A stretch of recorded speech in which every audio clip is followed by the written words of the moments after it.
since having moved here, and John and Sally are familiar with having to move fairly often, and some of the rest of you may be, but it gets pretty hectic. I mean, you pack your stuff, you put it in boxes, you hope you didn't forget anything, or you didn't toss out something you really liked before you moved, and you tossed it out by accident.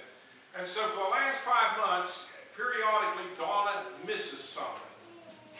And when she finds the box that it's in, she's filled with joy. Just recently, probably it's been in the last 2 weeks, we were decorating the Christmas trees, getting ready for the open house and all of this. And Donna could not find the one-eyed elf. We have an elf, this little fellow, about this big. We've had him since our boys were your kids' age or younger. And the elf moved from place to place in the house and watched the kids at Christmas time to be sure that they were good. And the boys were just certain that the one-eyed elf was magical. And he'd be in the kitchen one day, and maybe they'd go to school or go out and play, and then they'd come in, he was in the living room. Oh, Mom, did you see that? Did you see the elf move, Mom? It's that elf that she was looking for. And she looked, and she looked, and she looked. She couldn't find it. And so that particular day, we were opening up. We've got one closet downstairs with the Christmas decorations. She pulled out this larger box, opened it. Inside it was a smaller box. And I said, "Give me your knife." And I gave her my knife. She cut the tape off, pulled it open, and miracle of miracles. There, laying in that little box, was that one-eyed elf in the back, staring up at her. And she was filled with joy.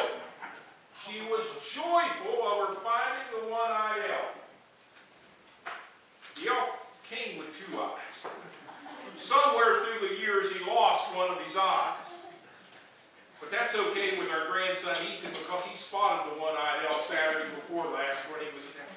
"Mama," he said, "look up there at the one-eyed elf." "He's looking at me, Mama. I know he is. Watch me move, and when I move, his eyes." So naturally, that made Donna even more joyful finding the one-eyed. She's still looking for something, though, folks. As she's looked, and she's looked, and she's had me look, and even yesterday when I was sweeping the floor and mopping the family room downstairs, she was looking for a wooden platter that she purchased in a gift shop in Elkins 2, 3, 4 years ago. And that platter says on it, "God of grace and God of glory." She loves that platter, and she decorates with it. She can't find it. One of these days, she's going to open the right box, and it's going to be there. And our house will be filled with joy. I want to show hands this morning. How many of you have ever lost your wallet? I want to see a show of hands. How many? Quite a number. Okay, put your hands down. Put your hands down. You know, I was surprised when I asked up at Pleasant Hill how many folks had ever lost their wallet. Well, I lost mine one time. I wasn't lost for very long, but it was kind of a nervous feeling, you know, when you lose it. And in that wallet, we have our driver's license and our ID and our credit cards and some cash maybe. And in other words, we have about everything in that wallet that we need to move about in the world. Just about everything that we need to move about in the world. I want to share a story there. I just read it just fairly recently about a fellow by the name of Bob Fulton. And Bob had lost his wallet, but he didn't seem to be nearly as panicked as you or I might be. Maybe that's because Bob lost his wallet in 1946. And 63 years later, he'd pretty much forgotten about losing his wallet. And he wasn't exactly sure how he dropped it behind the wooden bleachers at Baker Middle School in Baker, Oregon. But there it sat for 63 years until a worker by the name of Nathan Osborne found it on June 17, 2009, when they were tearing out the old bleachers for a renovation project at the school. He found the wallet. And the next day, the school secretary brought that wallet to Fulton, and he was pretty much amazed, she said, and all he could say was, thank you so much, thank you so much. And he kept saying that over and over and over again. And he was just overjoyed to have his wallet back. Those of you who have lost your wallet, and there were several of you, how many of you found it?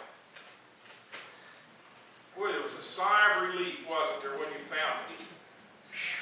And you were filled with joy. Well, that's the way Bill was when his wallet was returned to him. But it wasn't necessarily because of what was still in his wallet that he was filled with such joy. His Social Security card was still there, tucked in the usual place. He didn't have any cash to begin with, so none was missing. He should have been about 14, 15 years old when he lost it. The only thing that he could find missing from that wallet was his student ID. And no one has ever determined what happened to it. And while those things were important to him at the time, the real value of the wallet for Bill was the memories that it brought back of a wonderful period in his 78 years of life. And feeling that leather on his wallet, just feeling it. He said with a sigh, he said, it's hard to believe that the time has gone so fast. It's hard to believe the time has gone so fast. That's what he said as he was feeling that wallet. And for those of us who are a little more mature than some of the others in the congregation, that's a polite way of saying older, time does go fast, doesn't it? Huh? I heard it. Yeah, like an amen from over here. It does go fast. It seems like the older you get, the faster the time goes. I didn't believe that when I was Shay and Emily's age. But I believe it now. Man, the older you get, the faster time. I can just remember when our boys were just, I can remember bringing them home from the hospital. Doesn't seem like they ought to be 37, 34.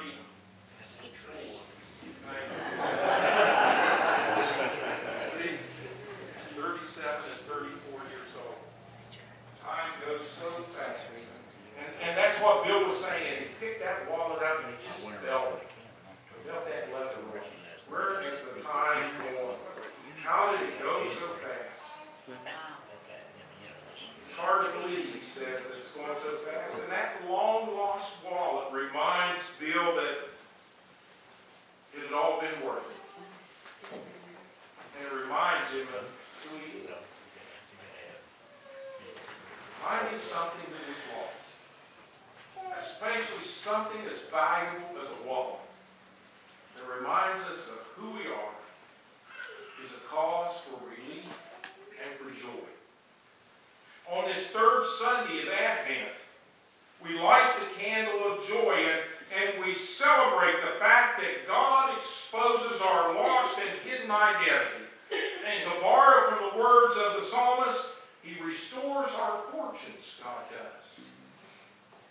The people of Israel had lost something. We talked a little bit about it last Sunday. The people of Israel had lost something. They had lost their identity. They'd been exiles in Babylonia for 70-some years when God, through King Cyrus the Persian, restored to them their identity, their homeland. It had been lost from them, and suddenly, quite unexpectedly, it's returned to them.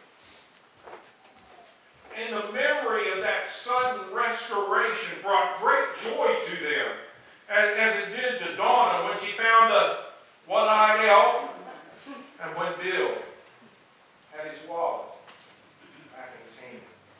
It brought that memory of that sudden restoration brought great joy to them. And the psalmist said that our mouth was filled with laughter and our tongue with joy.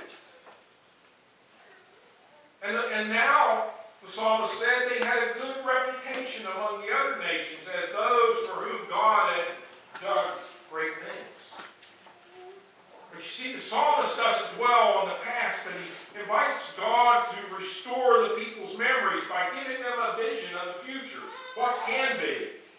And those shouts of joy, whose echoes have long faded, can be lifted up again if we return to the Lord.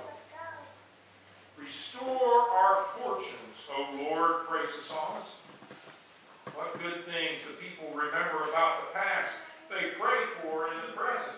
They're filled with joy because God has restored their identity. They're back in their homeland. They're a people, recognized people again.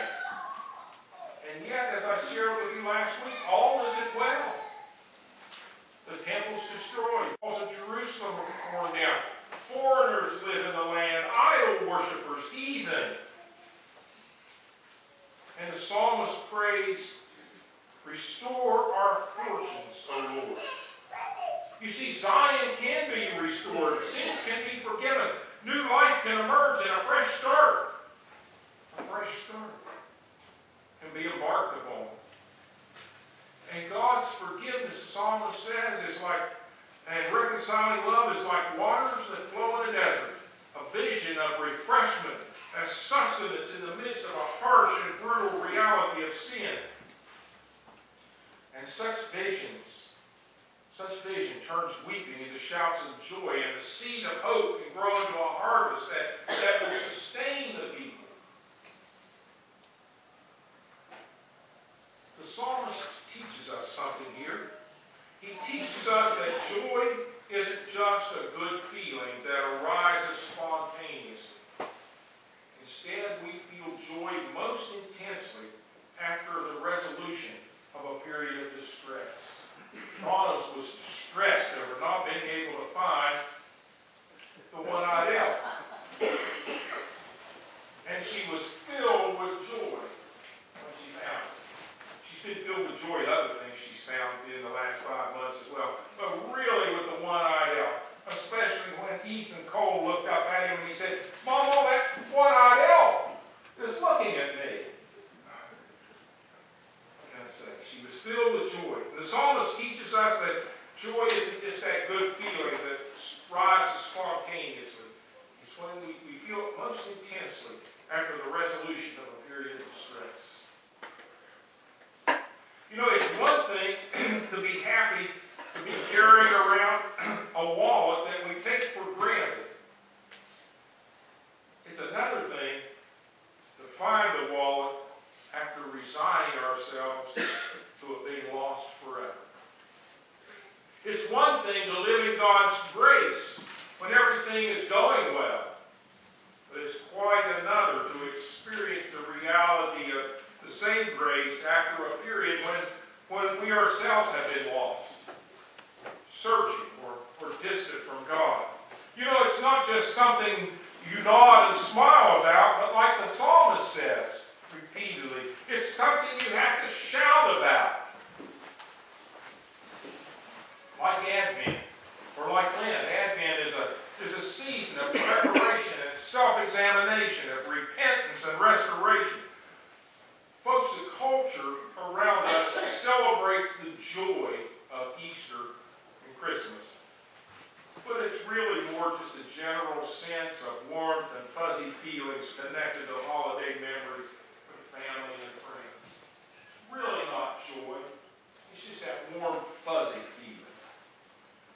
Real joy, however, comes after we've been willing to allow God to deal with the brokenness in our lives, which is what the preparatory seasons of Lent and Advent are designed to do, to allow us to deal with that brokenness within us.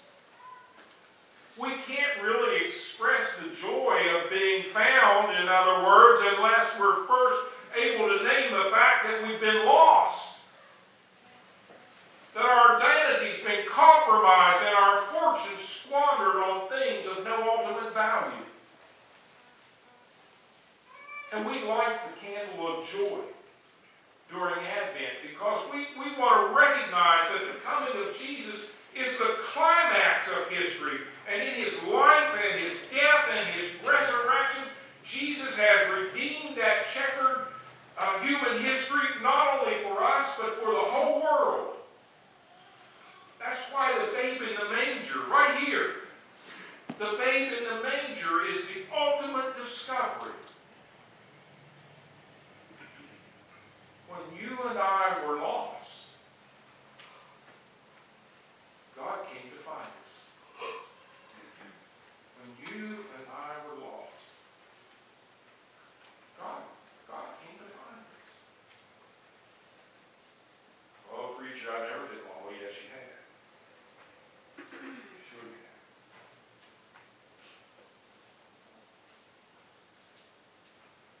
Bob Fulton could only keep repeating, thank you so much. Thank you so much. When that long-lost wallet showed up at his door.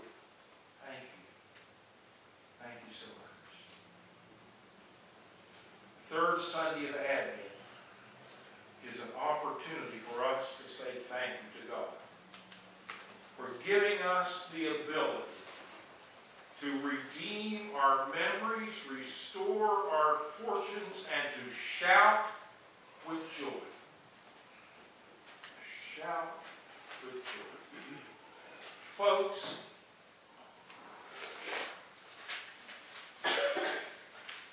when we were lost,